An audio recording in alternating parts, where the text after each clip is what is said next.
반갑습니다. 끌려갔으면 제가 보니까 제가 고문 당한 거 얼마나 무섭겠어요. 고문은 안 당하고 가는 길에 죽었겠더라고요. 네, 배에서 아마 폭침시켰을 거라고 이렇게 생각났는데 아무튼 다행히 살아서 만났습니다. 네, 얼마나 진짜 무도한 일이 벌어질 뻔했는지, 그리고 그로 인해서 또 우리 남양주 병에 대해서 얼마나 탄압을 했겠습니까? 아신 것처럼 우리 남양주 병이 전국에서 최초로 전당원대회를 열어서 윤석열을 탄핵한다는 것을 당론으로 정했었습니다. 네, 그래서 여러분들이 다 하신 거고요. 지금 윤석열이 탄핵까지 이르게 된 이 과정을 우리가 다 함께 만들었습니다. 박수 한번. 우리 그때 당론으로 탄핵 정했을 때만 해도 참 되게 앞서 나가는 것 같았잖아요. 하지만 결국에 보니까 우리가 옳았던 것이고, 윤석열은 이미 그때부터 민주주의는 머릿속에 없었습니다. 오로지 독재하고 장기집권할 생각만 가지고 시간을 척척 벌어갔던 것이죠. 그것을 우리가 간파하고 먼저 탄핵을 선제적으로 주장을 했고 결국에 이렇게 만들어냈습니다. 탄핵 선고가 아마 빠르면 다음 주 금요일 3월 7일이고요. 조금 늦어지면 3월 11일이나 14일 정도쯤으로 많이들 예상합니다. 현재는 3월 11일 날 선고가 가장 많은 분들이 예상하고 있는 날인데요.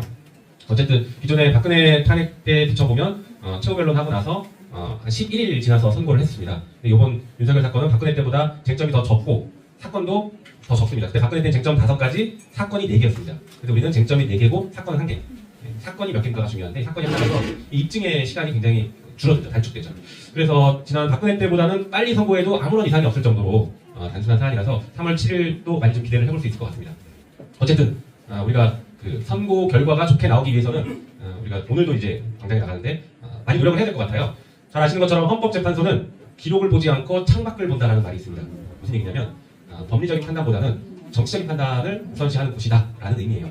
얼핏 들으면 무슨 사법부가 저러냐, 좀 말이 안 되지 않느냐 이렇게 볼 수도 있지만 헌법재판소라고 있습니다. 헌법재판소 출발 자체가 정치적 사법기관이에요. 일반 사법기관이 아니라 정치적 사법기관. 왜 정치적이냐면 헌법재판소는 헌법을 해석하는 기관이지 않습니까? 그러다 보니까 헌법은 그 시대에 국민들이 보편적으로 생각하고 동감하고 있는 그 컨센서스를 맞춰서 헌법을 해석해야 됩니다. 그래서 국민들이 어떤 생각을 하는지가 헌법을 해석할 때는 아주 중요한 기준이 되거든요. 다시 말해서 헌법재판소가 창밖을 봐도 탄핵을 시킬 수밖에 없구나 라고 하게 우리가 만들어야 될 것 같습니다. 그리고 오늘 3.1절 있지 않습니까? 이 3.1절이 우리가 흔히 알기로는 독립운동을 했던 날로 기억하는데, 사실 독립운동을 넘어서서 민주혁명이었습니다. 3.1운동 때에도 모든 백성들이, 모든 국민들이 나서서 평등하게 거리에서 대한독립 만세를 외쳤고, 이 3.1운동 이후에 만들어졌던 임시정부에서 4월 11일 날, 1919년 4월 11일 날 임시헌장을 발표하는데, 임시헌장 제1호가 대한민국은 민주공화국으로 한답니다. 이거 엄청난 일입니다. 그 당시에 조선시대 왕정을 살았던 사람들이 임시헌장을 만드는데 민주공화국으로 한다는 것은 그야말로 혁명적인 일이었는데, 3.1운동은 그 혁명을 이뤄냈던 그런 운동이었습니다. 그래서 우리가 오늘 광장에서 윤석열 탄핵을 외치는 것은 3.1운동 정신을 그대로 이어받고 다시 한번 빛의 혁명, 민주주의 혁명을 이끌어내는 그런 날이라고 생각합니다.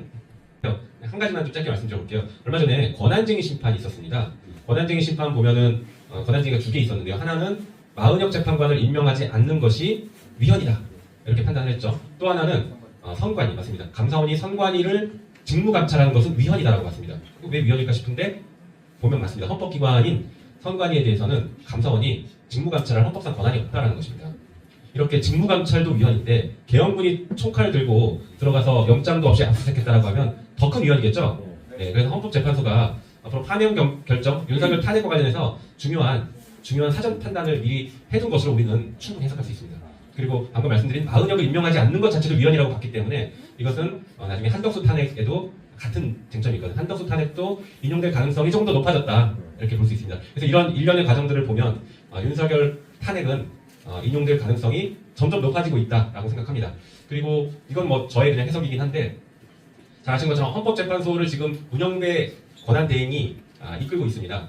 문영배 권한대행 입장에서는 이분은 탄핵을 인용하는 입장인 것이 거의 확실한 분인데, 사전에 재판관들 평이나 회의들을 하면서 재판관들의 입장들을 어느 정도 알고 있을 거예요.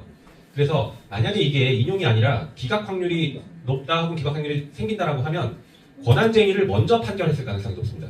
권한쟁의를 판결해서 마은혁 재판관을 들어오게 만들어야 안정적으로 탄핵이 인용될 수 있지 않겠습니까?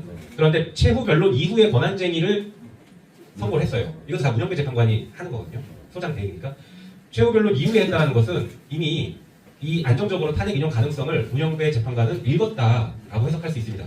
네, 물론 어디 가서 공식적으로 얘기할 부분은 아니고 현재 우리가 판단을 존중해야 되기 때문에 공론하면 안 됩니다만 충분히 이런 가능성들이 있다는 것을 법조인으로서 분석해서 말씀드립니다. 어쨌든 우리 조금 더 자신감을 갖고 오늘도 다양한 토론도 아마 하실 건데요. 토론에도 적극적으로 참여해 주시고 오후에는 정말 거리에 나가서 헌법재판소가 다른 생각은 1도 못하게 크게 한번 목소리 내줬으면 좋겠습니다. 감사합니다.